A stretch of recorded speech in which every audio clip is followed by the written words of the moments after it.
کیا ہے کہ اب انہوں نے ان-مینڈ ڈرونز بھیجنا شروع کیے ہیں، کیونکہ ان کے پائلٹس اب شاید کہتے ہوں گے کہ جی ہم کیوں جائیں مار کھانے کے لیے، آپ نے تو کہا تھا بڑی سپیریئر ٹیکنالوجی ہے۔ اور بھئی بات جہاز کی نہیں ہوتی، بات پائلٹ کی ہوتی ہے جو جہاز کو اڑا رہا ہوتا ہے کہ اس میں کتنی ہمت ہے، کتنا حوصلہ ہے۔ تو یہ اب کیونکہ دشمن بزدل بھی ہے اور ڈرپوک بھی ہے، تو اس نے اب کہا کہ چلو ہم اسٹریٹجی چینج کرتے ہیں، اور ان-مینڈ جو ڈرونز بھیجے ہیں یہ ڈرونز کے ریفائل ہیں۔ یہ بھی میں آپ کو بتا دوں، ڈرون ٹیکنالوجی کی اگر آپ ٹیکنیکل اسپیسیفیکیشن دیکھیں تو یہ ڈرون ٹیکنالوجی میں یہ ہیروپ ڈرون جو ہے یہ اسرائیلی ڈرون ہے، اور یہ ٹیکنالوجی وائز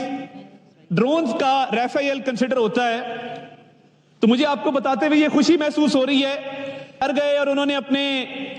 جہاز اور پائلٹس وہ نہ بھیج سکے، کیونکہ ہم 5 گرا چکے تھے اللہ تعالیٰ کے فضل سے، اور ہم نے 7 ڈرون بھی گرائے تھے جس رات یہ انہوں نے رافیل سے حملہ کیا۔ تو اب یہ جو 25 ڈرون آئے ہیں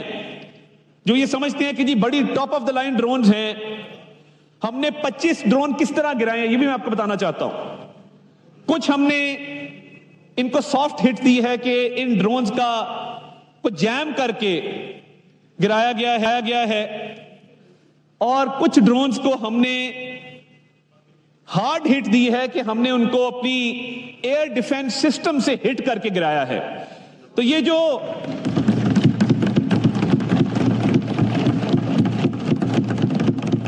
بھارتی میڈیا آپ کو رافیل جیٹس کا ملبہ دکھا رہا ہے، اور یہ ہماری کامیابی تھی کہ کیونکہ کنونشنل وارفیئر میں پاکستان آرمڈ فورسز کا ایک سپیریورٹی ڈیولپ ہو گئی، اسٹیبلش ہو گئی، انڈین میڈیا نے ملبہ دکھانا شروع کر دیا۔ یہ چھپانا چاہتے تھے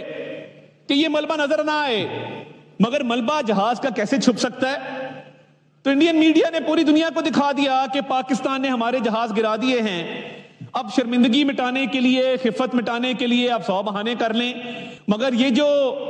ملبہ اٹھا رہے ہو، ہمارے ہاں ہم نے جو ڈرونز گرائے ہیں یہ جگہ جگہ وار ٹرافیز پڑی ہیں ہماری، جو ہم اپنے میوزیمز میں رکھیں گے اور اپنی قوم کے بچوں کو بتائیں گے کہ جب بھارت جہاز سے حملہ نہ کر سکا اور اس کے حملے کو پسپا کیا گیا تو یہ اس کے پائلٹ سے انکار کیا، تو یہ اب ڈرونز آئے تھے جو ایک ایک کر کے ہم گرا رہے ہیں۔ اور میں پوری قوم کو کہنا چاہتا ہوں کہ armed forces are ready, armed forces are capable, اور وہ ہمہ وقت تیار رہتے ہیں، اور آپ کی دفاع مضبوط اور محفوظ ہاتھوں کے اندر ہے۔ اور جس طریقے سے ایئر ڈیفنس سسٹم نے ان 25 ڈرونز کو کاؤنٹر کیا ہے تھرو سافٹ ہٹ، تھرو ہارڈ ہٹ، یہ ملبہ گرا ہوا ہے وار ٹرافیز کے شکل میں۔ اور یہ صرف ہم نے ایئر ٹو ایئر مار یا گراؤنڈ ٹو ایئر مار کر کے ایک نئی مثال نہیں قائم کی کہ ہم کنونشنل وارفیئر میں ہماری سپیریورٹی ہے۔ جو لائن آف کنٹرول پہ انہوں نے لاسز اٹھائے ہیں بھارت نے، اور میں آپ کو بتانا چاہتا ہوں